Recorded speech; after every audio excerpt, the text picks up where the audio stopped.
Namaskaram. Before beginning this video, I'm assuming that you watched the part 1 and 2 of this 3-part video series. If you didn't, go watch it immediately. Or else don't watch this video because everything will seem like a conspiracy theory. So make sure you avoid that. In the previous videos, we have seen the dark history of George Soros and we understood how speculators attack on economies. Now we will look at how George Soros is the most successful speculator and what makes him different than other speculators. And we will try to understand the dark side of his success model. So prior to the year 1992, Soros confined himself to currency speculation only, which means he never had the option to do anything more than predicting or attacking on currencies, where the probability of profit and loss was same. But through the 1992 Britain crisis, Soros figured out a way to make 100% profit in forex market. Any country's currency depends on many factors, and the country's political stability is one very important factor. Soros understood this very well and he chose the most fruitful way to manipulate the currencies, and that is through international political collusion. In simple words, it means controlling or influencing world politics in his favor. And to achieve that goal, he did the same thing which any fraud organization would do to hide its activities. In 1993, Soros started an NGO named Open Society Foundation. His aim behind establishing this organization was to influence the policy making of each possible country so that the country's policies can favor his currency prediction in the forex market. He began with the United States of America. In 1996, OSF established its headquarters in the US. Starting from election funding of the Democrats to manipulating the election campaigns and till influencing the decisions made in the White House, Soros had his influence everywhere. Soros has powered election campaigns of Hillary Clinton, Barack Obama, and tens of other Democrats by injecting millions of dollars into their campaigns. But they weren't donations, they were just business deals.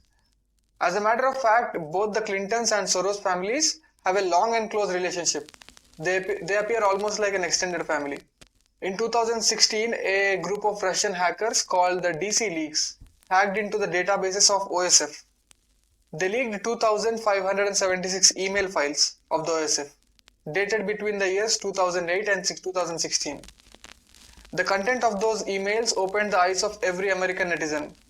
In some emails, Soros was found giving orders to Hillary Clinton, and in few other emails, he was found using American government departments for his personal use. A bunch of countries, including Russia, Israel, Hungary, and recently China also, they have either banned OSF or have put OSF's activities under watch list. In fact, in Hungary, which is the home country of Soros, an official bill named Stop Soros was passed by the Hungarian government against OSF. But why are so many countries banning him? Let's find out. So basically, this is how his model works.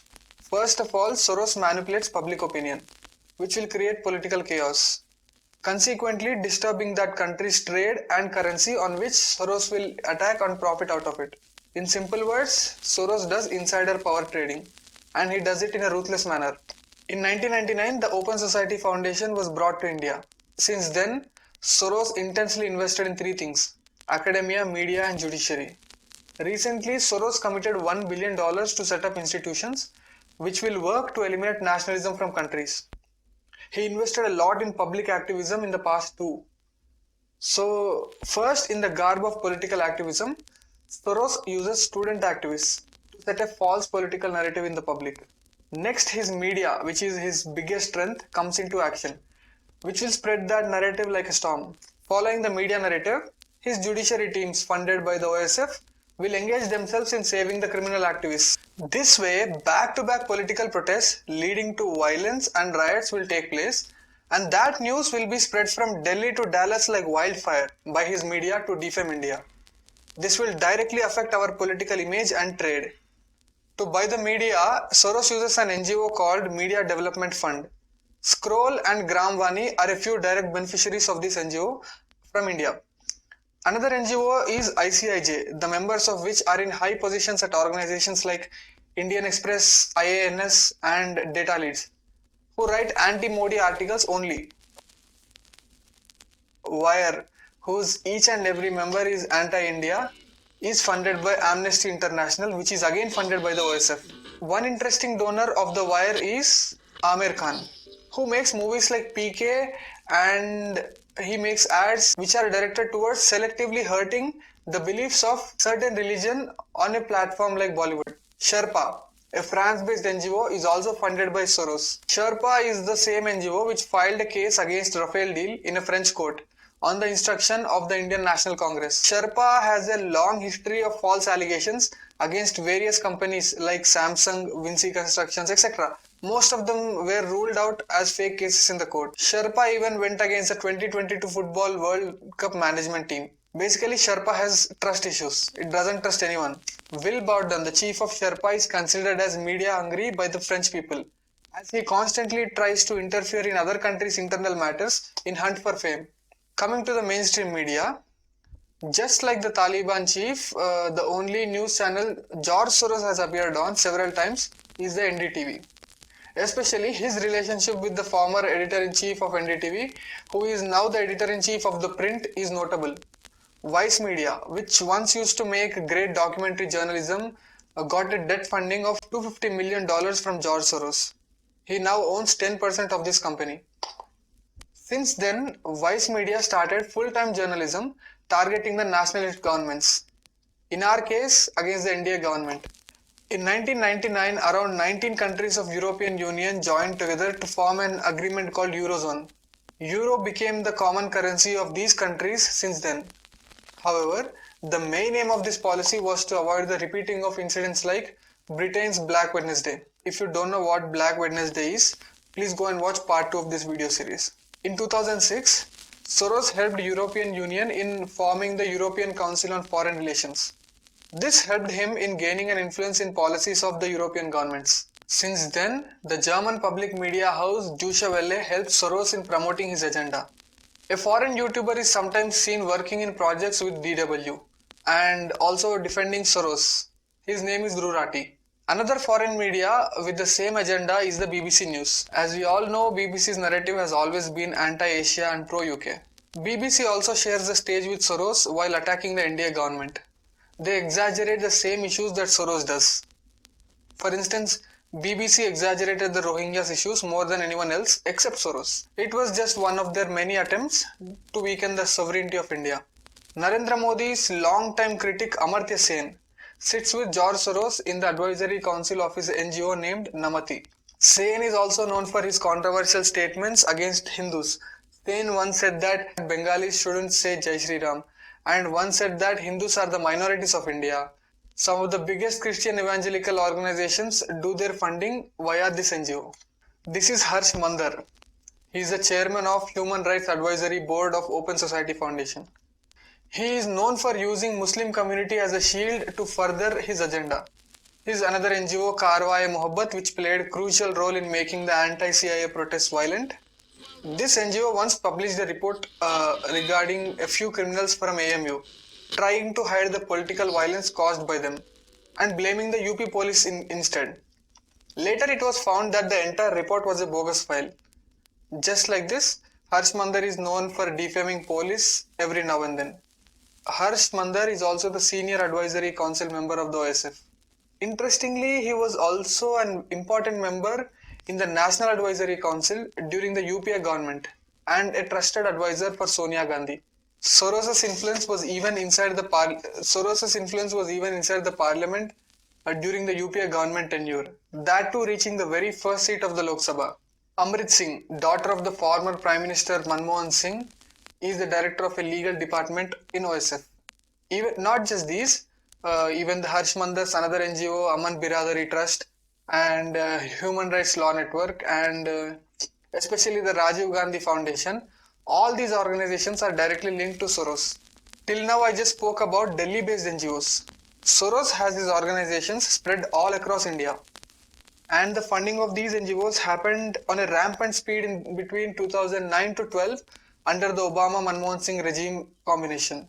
The US always knew the potential of the new India. Bharat and China are looking to conquer the 21st century superpower status. And when compared between these two, it's easier to infiltrate in India's internal affairs than the Chinese, because a democracy gives more opportunity for political manipulation. Because in a democracy, people decide everything, and Soros knows exactly how to use people for his agenda. So, when Soros and his entire clan were all set to exploit India, right at that moment, Narendra Damodar Das Modi became the Prime Minister of India. Unfortunately for Soros and his clan, Modi turned out to be an ultra-nationalist. They underestimated Narendra Modi. Right then, the Modi government launched the mission to India's self-reliance, Mission Atmanirbhar Bharat, a crucial mission which will make Bharat a Vishwaguru once again. If India becomes self-reliant, we won't even look at US. It will be impossible for the West to exploit us back again. Now Modi ji blew the entire plan of Soros with a single sniff. Even the Indian National Congress, which is the personal agent of Soros, was also looking at its last days, and Congress couldn't find any scam against the India government, unlike the way it happened during their term. And the thing which scared Soros the most is that nationalism has reached to an all-time high in India by the arrival of Narendra Modi to power. And nationalism is a nightmare for people like Soros, as it will shut their mafia down. In 2019, Modi assumed power for the second time. Looking at the landslide victory by the BJP, Soros's blood pressure shot to the roof.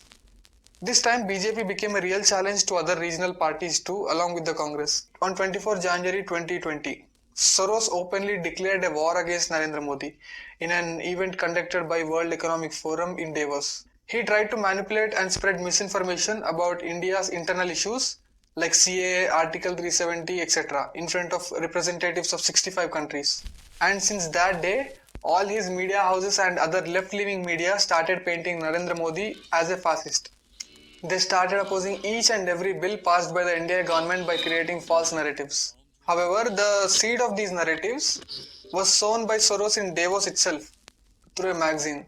Quickly, all the opposition parties allied together to bring down the Modi government, protesting against every single thing, especially in the surroundings of Delhi, so that they get international media coverage, because Soros wants to drag every internal issue to the stages of UN and ICC. Because as we know, United Nations dances according to US's instructions, and International Criminal Court is being supported financially by the OSF since 2002. So Soros wants to take every sensitive issue to the UN or the ICC, consequently to tarnish our image. Remember one thing, as long as there is no government in the parliament which will lick the boots of Soros, we will see many more political disturbances in the future in India. The black versus white racial conflicts during the recent US elections is just an example. The result of which Donald Trump lost the presidential elections and Soros got back his control in the White House. Other than India and the US, Soros declared a war against Vladimir Putin in Russia too, and he will pay the price.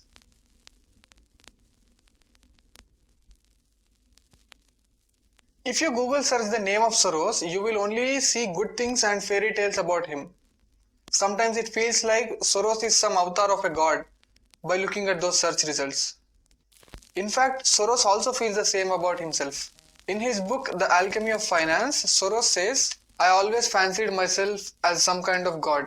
And in his another book titled Soros on Soros, he writes, "I do not accept the rules imposed by others. And in the periods of regime change, the normal rules don't apply." In one of his interviews with the New York Times in 1993, Soros says, "I'm sort of a deus ex machina. I am something unnatural. I'm very comfortable with my public persona because it is one I have created for myself. It represents what I like to be as distinct from what I really am. You know, in my personal capacity, I'm not actually a selfless philanthropic person. I'm very much self-centered." When Michael Kaufman approached Soros to write his biography, Soros in his interview said, "I'm kind of a nut who wants to have an impact." And in another British news television, Soros gave this statement, next to my fantasies about being God, I also have very strong fantasies of being mad. In fact, my grandfather was actually paranoid. I have a lot of madness in my family. So far, I have escaped it."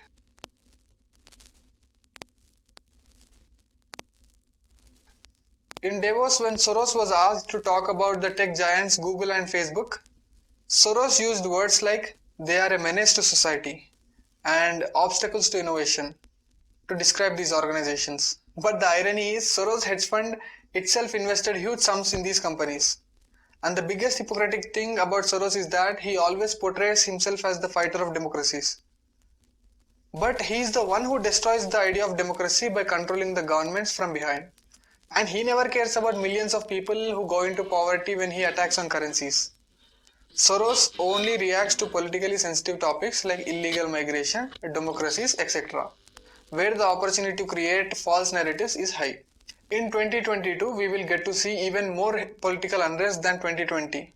Because Narendra Modi is a formidable leader, you are already seeing how many people are trying very hard to bring him down.